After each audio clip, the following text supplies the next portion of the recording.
Olá, pessoal, sejam muito bem-vindos à nossa aula de bioética, dessa vez de uma forma muito diferente do que a gente tem costumado fazer, né? Decorrente de todo esse processo, de todos esses acontecimentos epidemiológicos e toda essa pandemia que tem nos acometido, é uma coisa muito nova para a gente, para vocês também, mas eu acredito que é uma questão de tempo e logo a gente vai estar junto novamente, no cara a cara, no front ali com vocês em sala de aula. Então é só cada um fazer a sua parte, que tudo vai ser passageiro e logo a gente vai estar juntinhos de novo, tendo essas aulas presenciais. Enquanto isso não acontece, a gente não pode perder tempo, a gente não pode perder conteúdo, a gente tem muita coisa para conversar. E aí, hoje nós vamos dar continuidade à nossa disciplina de bioética e o tema de hoje são os princípios da bioética. Nas aulas passadas nós já tínhamos comentado brevemente sobre esses princípios da bioética e agora eu trago para vocês um reforço de tudo isso que nós já falamos e com alguns exemplos também. E aí eu também gostaria que vocês fizessem algumas reflexões para que depois nós pudéssemos discutir. E aí essas reflexões, o que eu aconselho vocês é que vocês reflitam sobre tudo que nós estamos falando, de todos esses aspectos teóricos da bioética, diante do nosso cenário atual.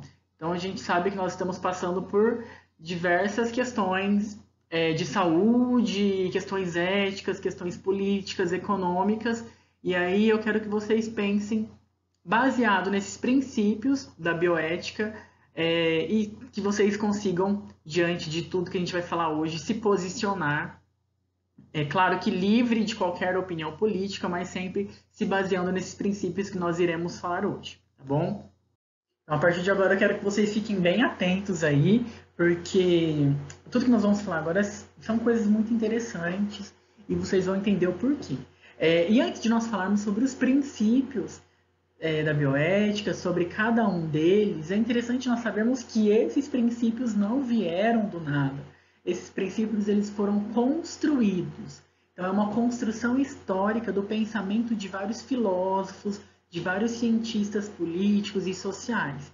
E aí a gente pode dar um destaque para William Frankena, que lá em 1963 ele percebeu a necessidade de nós colocarmos alguns limites ou até mesmo nós estabelecermos alguns princípios para a resolução de alguns dilemas éticos. E aí, inicialmente, ele colocou como base dois princípios que seriam fundamentais. E aí ele considerou, naquela época, a beneficência e a justiça. Aí, posteriormente, passaram-se alguns anos, lá em 1978, também diante de alguns dilemas éticos que não sabiam como se resolver em alguns hospitais e até mesmo depois da Segunda Guerra Mundial ou durante a Segunda Guerra Mundial, foi visto que ainda esses dois princípios éticos estabelecidos por Frankena não eram suficientes.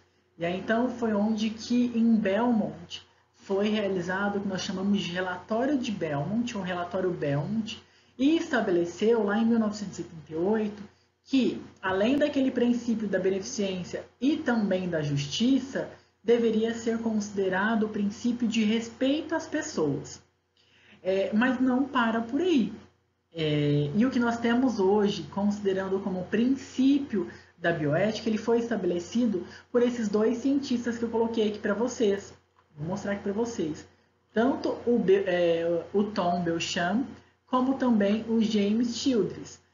Esses dois cientistas sociais que estavam vinculados, associados à Universidade de Georgetown, especificamente no Instituto de Ética de Kennedy, eles escreveram esse livro, que está aqui em vermelho para vocês, que é o Princípio de Ética Biomédica, ou Princípio de Bioética. E aí, nesse livro, eles abordaram os princípios no qual nós poderíamos adotar para resolução de dilemas e de problemas bioéticos. E aí, então, são esses princípios que eles adotaram nesse livro, chamado Princípios de Ética Biomédica, que nós utilizamos até hoje. E aí nós podemos citar, dentre eles, a autonomia, a beneficência, a não maleficência e a justiça. E aí são esses 4 princípios que nós iremos discutir agora. Então fiquem bem atentos que conforme a gente vai falando sobre esses princípios, vocês vão perceber que muita coisa nos remete às nossas vivências, sejam do passado e até mesmo das condições atuais que nós estamos passando. E aí o primeiro princípio que nós vamos comentar é o princípio da autonomia. E aí, como vocês já devem imaginar, a autonomia é a capacidade do indivíduo de tomar uma decisão para si mesmo.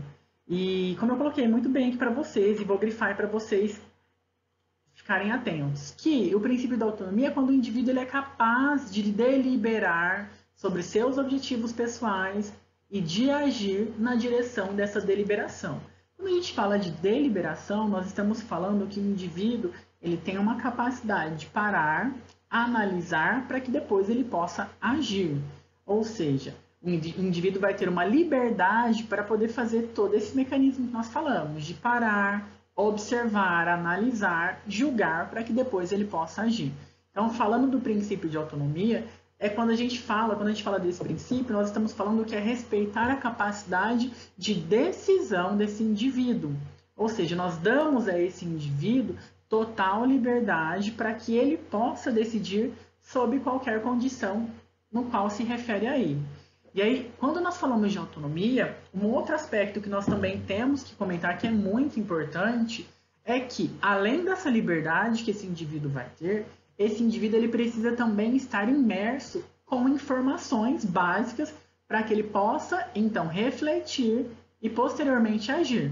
Então, quando a gente fala principalmente em bioética na área da saúde, nós falamos que nós podemos ter alguns pacientes que são leigos, que não têm conhecimento nenhum sobre a área da saúde, e para que nós possamos oferecer a esses indivíduos qualquer tipo de tratamento ou qualquer tipo de condição terapêutica, nós precisamos dar a esses pacientes a informação básica para que então ele possa optar para aquilo que ele considera ser melhor para ele.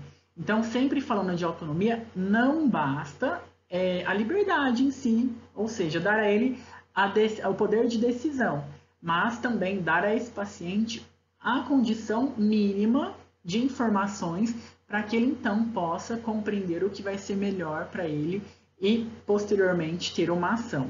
Então, é o que está escrito aí, destacado para vocês com letras vermelhas, que além da liberdade, nós precisamos de informação para que esse indivíduo possa ter uma ação, tomar uma ação.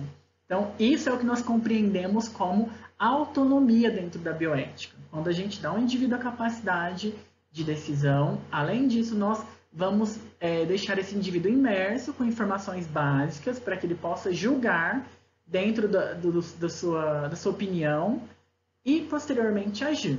Então, é um outro aspecto que a gente precisa comentar. Outra coisa, falando de autonomia, nós temos que lembrar que existem alguns seres humanos que eles não têm autonomia, ou que nós não consideramos que eles têm uma capacidade de deliberar sobre seus objetivos pessoais. Quem são esses seres humanos? São as crianças, em geral, e também as crianças com deficiência intelectual, ou até mesmo as pessoas com deficiência intelectual, até mesmo adultos. Nós consideramos que essas pessoas elas não têm essa capacidade de deliberação, ou seja, ela não tem o mínimo de vivência, de conhecimento e até mesmo de capacidades cognitivas para parar, analisar todo aquele contexto, para que por fim ela possa tomar uma decisão assertiva. Tá? Então, sempre quando nós falamos de pacientes pediátricos, ou seja, de crianças e também de pacientes com deficiências intelectuais, nós estamos falando de indivíduo que o princípio de autonomia vai ser exercido pelos pais ou responsáveis legais. E atrelado a esse princípio de autonomia que nós temos falado, é importante nós lembrarmos que o ser humano em si, ele é vulnerável. E quando a gente fala de ser vulnerável, nós estamos falando que aquele ser humano ele tende, ou ele tem uma capacidade de se ferir, de se ofender, ou de ficar melindroso ou melindrado. E aí, com relação a isso, é importante nós lembrarmos que essa situação de vulnerabilidade, ela pode fazer com que o indivíduo tenha a sua autonomia não preservada. E aí, junto a isso, nós temos que lembrar que nós temos que analisar esses indivíduos, verificar se ele está em uma posição de vulnerabilidade, porque todos nós somos vulneráveis.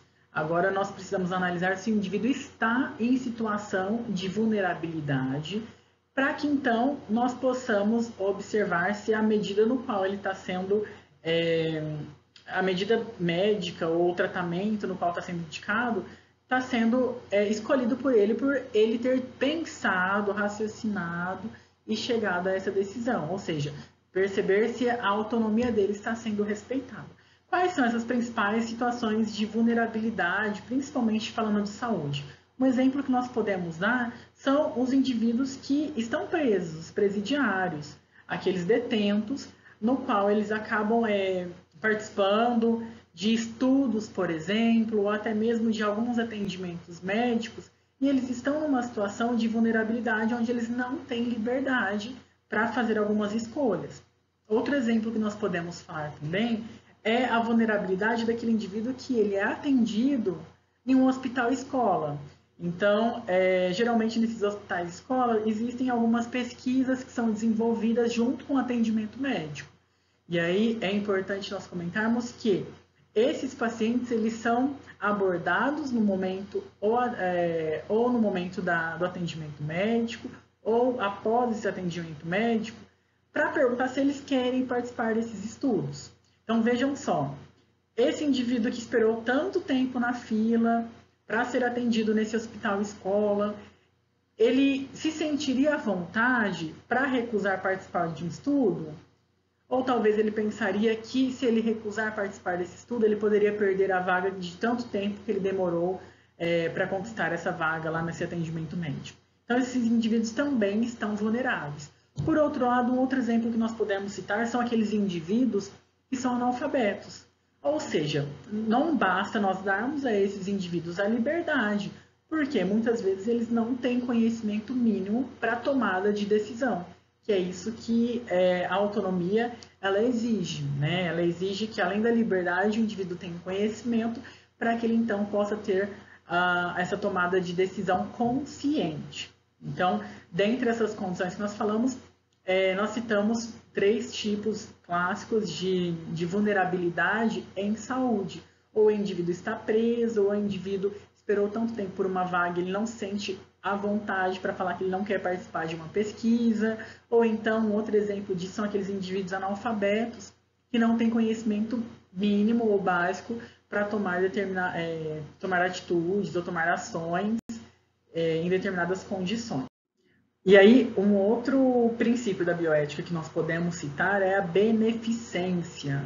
Beneficência nada mais é que aquela ação que ela é feita com o objetivo de fazer bem para o outro, ou seja, ação feita em benefício ao outro. E aí nós temos que ficar sempre em mente que o profissional de saúde ele tem essa obrigação ética, porque isso está dentro de um princípio ético no qual ele é obrigado a maximizar, ou seja, aumentar todos os possíveis benefícios que aquele paciente tem e minimizar o mínimo de prejuízo ou de malefício que esse indivíduo, o paciente, no caso, está recebendo.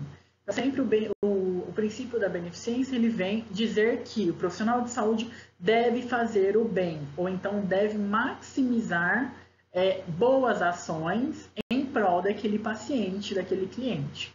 E aí, outra situação que nós temos que pontuar, falando de beneficência, é que nós precisamos evitar submeter o paciente a intervenções cujo sofrimento dele seja muito maior do que o benefício. Ou seja, a gente precisa ver, vou dar um exemplo bem clássico disso. Aquele paciente que ele está com um câncer em um estado muito avançado, vamos supor que esse paciente tem um tumor muito avançado de fígado. Será que é benéfico nós submetermos esse paciente a um transplante hepático? Porque o transplante hepático poderia trazer muitos prejuízos, tendo em vista que ele está em um estado de câncer muito avançado. Então, nós precisamos sempre ponderar o quão benéfico é aquele tratamento que nós estamos oferecendo para aquele paciente, tendo em vista também os possíveis prejuízos. Então, esse paciente que eu citei como exemplo, que tem um tumor hepático avançado, que ele teria uma possível indicação para transplante hepático, seria benéfico nós submetermos esse paciente a um transplante hepático e aí, junto a isso, várias consequências decorrentes a esse procedimento cirúrgico, ou não. Ou já que ele está em um estado muito avançado, o que daria a esse paciente um melhor benefício seria cuidar desse paciente, minimizar a dor e fazer com que qualquer tipo de sofrimento seja minimizado. E aí, quando a gente fala de beneficência, a gente tem que deixar todo o benefício muito maior para esse paciente comparado aos possíveis prejuízos, né? Então, a beneficência, ela é muito discutida nessa questão de que nós precisamos dar ao paciente o melhor possível, o melhor bem-estar possível e o melhor tratamento possível comparado a possíveis prejuízos ou danos ou sofrimentos, né? Dado a isso, nós podemos citar que existe hoje em dia a medicina paliativa. Então, existe um setor dentro do hospital que trabalha com esses pacientes, como eu citei nesse exemplo, em estado terminal. Então, nós sabemos que em alguns casos não é vantajoso nós oferecermos qualquer tipo de terapia para esse paciente, porque ou ele não vai ser responsivo, ou então esse paciente ele teria muito mais prejuízo à sua saúde do que benefício. Então, quando a gente fala de medicina paliativa ou da área paliativa, de cuidados paliativos em si, nós estamos falando que nós estamos colocando como prioridade esse princípio de beneficência. Ou seja, nós estamos colocando como prioridade o bem-estar do paciente acima de qualquer coisa. E aí o outro princípio que nós iremos comentar é o princípio da não maleficência. Esse princípio ele anda muito em conjunto, muito em paralelo com o princípio que nós acabamos de falar, que é o princípio da beneficência. Por quê? Porque o princípio da não maleficência ele vem obrigar ou dar essa atitude como imposta ao profissional de saúde de não infligir o mal intencionalmente ao seu paciente, ao seu cliente. Então, quando a gente fala de não maleficência, é não fazer o mal, é não cometer o mal. E, além disso, tem outras questões envolvidas. Então, além dessa questão de não fazer o mal, a gente também tem que considerar que dentro do princípio de não maleficência está incluso o fato de nós assegurarmos que sejam, no máximo, minimizados ou qualquer tipo de dano que o paciente pode ter. Então, a gente tem que minorar, como eu coloquei para vocês, assegurar que sejam minorados ou evitar qualquer tipo de dano ou prejuízo ao paciente ou ao sujeito de qualquer tipo de pesquisa. Quando a gente fala de dano, nós estamos falando de danos que podem ser tanto físicos, como psicológicos, psíquicos e também sociais. Então, qualquer tipo de dano, seja na questão física, seja também no psicológico, no social, precisa ser minimizado ao paciente. Outro aspecto que a gente tem que comentar, falando de não maleficência, é que esse princípio ele não deve ser absoluto. Então, a gente tem algumas condições onde, se a gente for levar ao pé da letra esse princípio, nós estaríamos fazendo mal para o paciente. Um exemplo disso, um paciente que tem um melanoma na mão, um câncer de pele na mão, e ele tem uma indicação de amputação desse membro, desse braço, por exemplo. Então, nesse caso, nós teríamos que amputar o braço dele. Ele teria, no caso, um dano físico, porque ele teve uma indicação médica. Mas aí eu estou colocando isso porque para que vocês possam compreender que o princípio da não maleficência, ele não é absoluto.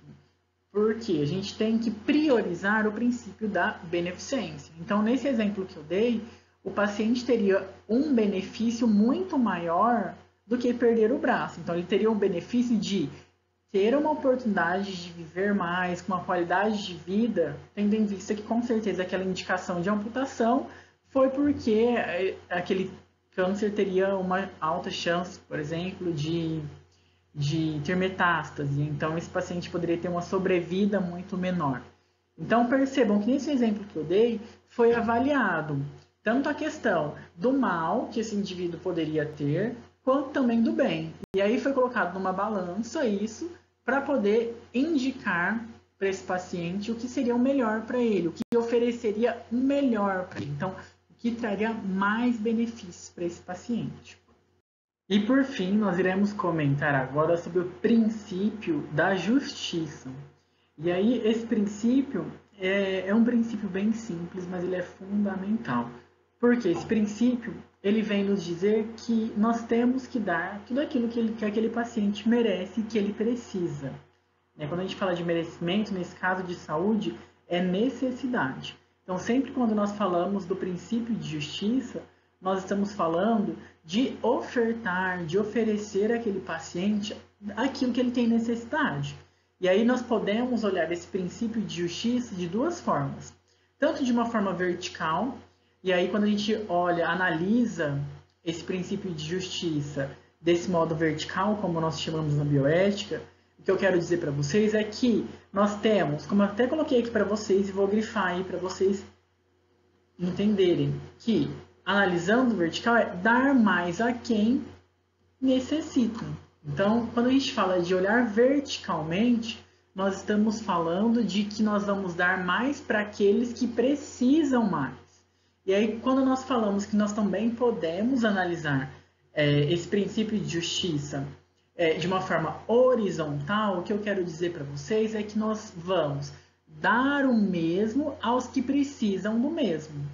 Então, quando a gente fala de olhar o princípio de justiça de forma vertical, nós estamos falando que nós vamos dar mais para aqueles que precisam de mais.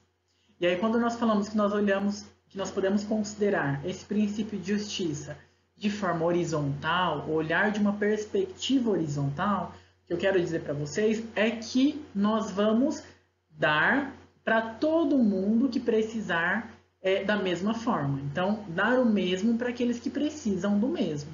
Então, quando a gente fala de justiça, a gente, como nós já falamos, podemos tanto considerar essa questão vertical e também horizontal, e além disso, a gente não pode perder em mente, sempre deixar em mente que nós temos que considerar o parâmetro de equidade. E aí, quando a gente fala...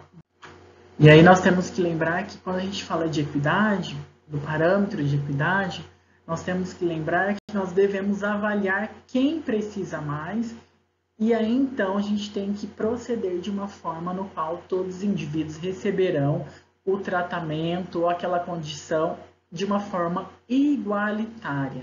Então a equidade é nós oferecermos de forma igual. E isso vem muito intrínseco ao princípio de justiça, porque a justiça é isso, a gente dar de forma igual a todos que precisam daquela mesma condição, para todos que estão naquela condição em que precisa daquele mesmo tratamento.